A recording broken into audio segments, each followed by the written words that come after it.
Di lamang janin gakupot, di lamang yamumol hanggang minto. Grabe ni mong sagin, hugasan mo na lang ning gin, nganing biyo na yan na magbagting. Hoy, o ang buray mo, buko man espesyal bukong iso. Buray, aga hapon uto, buray baga ang kilang paborito. Buray na makunat, minaubong pagkauntad, pagatindog biyo ng gabakat.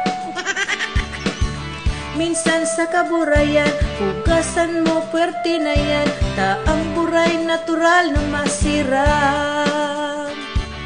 Hoy, o ang buray mo, buko man espesyal bukong iso. Buray, aga hapon uto,